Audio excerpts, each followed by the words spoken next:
Hello and welcome to my reflection on April and my newsletter. It's been a really interesting month, I have to say. And like many people, it was a really physical month. It's still a physical month for me in terms of healing my body. But I certainly got the impression that my physical being was rebelling and, having to really dig deep into what was going on, looking at all aspects of what was going on in my life.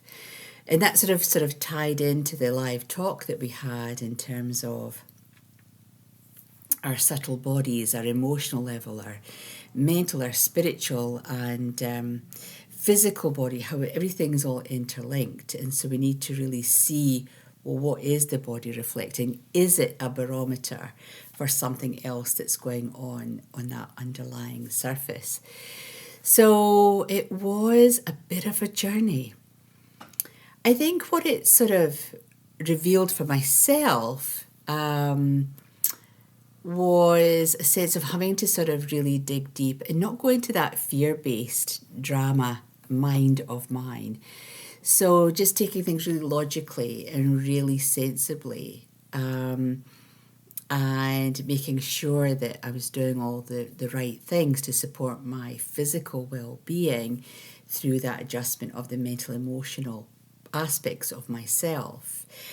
And the other thing that I found pretty challenging was the whole having my voice heard within the medical profession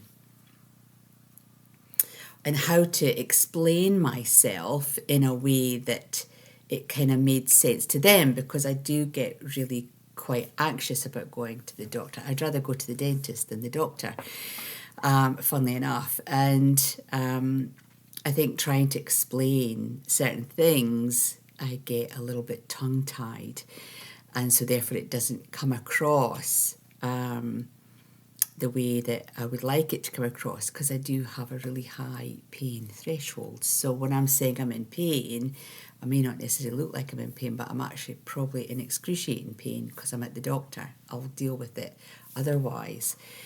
So being heard was really important, finding the right words, having confidence in what it was that I was saying, relaying what these physical changes were occurring. It was all consuming. I just felt April, it was all consuming. And for a lot of my clients who were booking in to see me and to work with me, they also were going through this really physical dynamic. So maybe just think of, well, what is happening? Is it time for another sense of human evolution?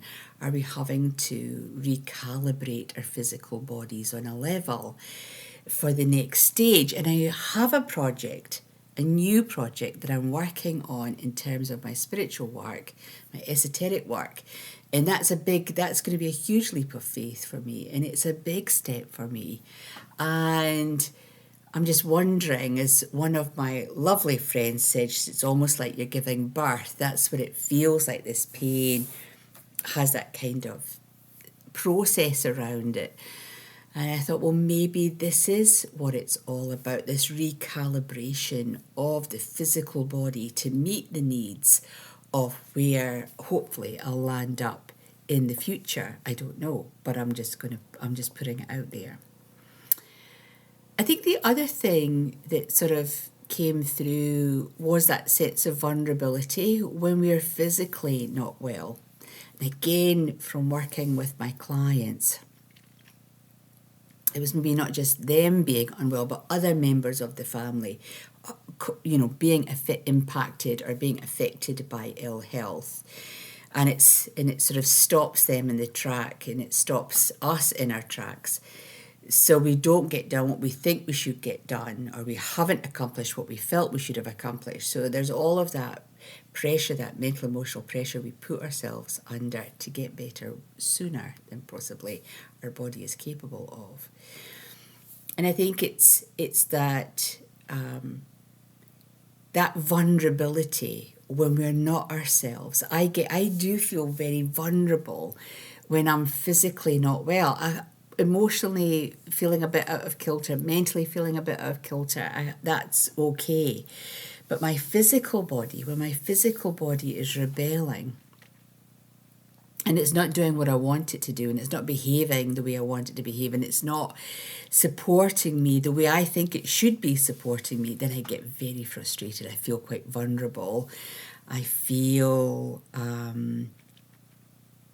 that I just need that extra support around me to help me get through it, because the body is the most amazing thing. We occupy the most amazing process in our bodies, and it really flabbergasts me what the body can do. It can live without certain organs. It sort of, the skin replenishes itself constantly. The blood revitalizes and replenishes itself. And I just think we can sometimes take our physicality just a little bit for granted and not really think about the wonder of our physical being and what it does for us on that everyday process. So yes, I do get a little bit fearful, vulnerable when I'm not feeling at my 100% physically. And so a big shout out to Michael for support me through all those processes, because he's just really awesome at giving me that physical support, because he is physically strong. And so that really helps me through my, again, I'm going to call it my drama queen mind of not being physically able. So all of these physical changes that are coming in, whether it's we're giving birth to new projects, and that's a painful process, whether it is letting go of the old aspects, blocks in our physical body, that's a painful process. Whether it's a change in medication and the body goes into shock, which is what I think my particular set of circumstances were, that's a painful process. So it's how do we recalibrate all of that? I think the key thing to remember is that we get to that light at the end of the tunnel, and we have to keep pushing through that process. We've got to keep pushing so our voice is heard, so we see the right people, so we get to where we need to be.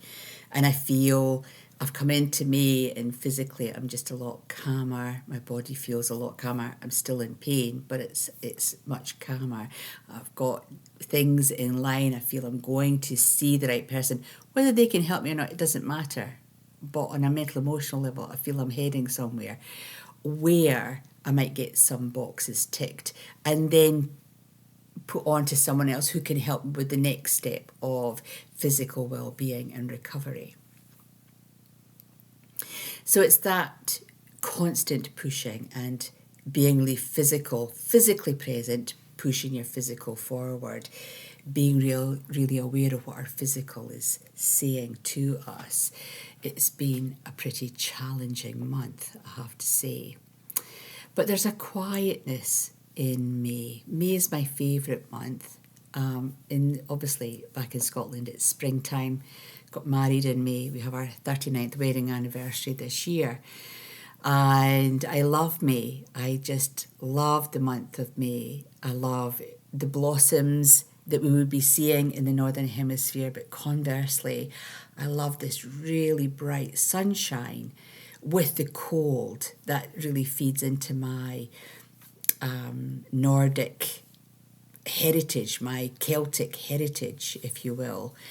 And that really bright sunshine with a little bit of warmth, but that crispness in the air that we're experiencing down here in New Zealand is just wonderful. And the array of colours. So we're getting this colour therapy. You know, if you're driving out and about, just really feast your eyes on those amazing colours. They're all the heart centre with the greens.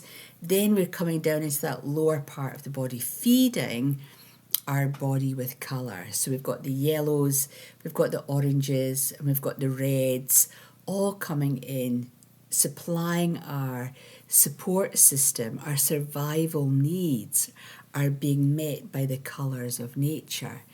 And it was really lovely. Michael drove me around at the weekend and I was just feasting my eyes, really absorbing the colours of this autumn time, storing up that energy into that base centres of the body, the chakra system, so that it will take me through into that hibernation period when all the colours go. There's that time when actually everything's gone as we come into August time here in New Zealand. The leaves are all gone and we're just left with this barren openness waiting for the spring to occur. So I think we need to really look at our physical connection to our etheric bodies, our subtle bodies, if you will, and are we supporting ourselves? Are we seeing the signals? Are we reading the signals that our body is telling us? But as an alternative, are we seeing the changing seasons out there? And are we utilising that colours that we are surrounded by to feed our body, to feed who we are? I would say for everyone who's in the Northern Hemisphere, for you guys, you've still got those rich colours coming through for the bottom chakras, but you've also got those pinks and those purples, those lilacs. All of those colours are feeding your top chakras, whereas down here we're certainly missing out on those colours. So be really kind to yourself, I would say, is the key thing. I think being aware of who you are physically is a wonderful place to be in so that you can support yourself really well through whatever season you happen to be in. And if your body is going through some sort of transformative change, if your body's gone into shock or had a meltdown or things are just really physically not right, then look at how you can support yourself emotionally, physically, mentally, and spiritually, or the people that are around you who can support you in that aspects of who you are as a person. So I hope that all makes sense to you guys. And if you have had a physical encounter with yourself this month or last month, that you've come through it, that you've come through that process and you've given birth to a new version of yourself, a better version of yourself that will take you through into the next part of the year. So until then, thank you for your time and your energy. Here on the Good Vibrations podcast with me, Phyllis Brown. And if you have any thoughts or feelings, please leave them on the YouTube channel or get back to me and I will answer your questions. Until the next time, bye for now.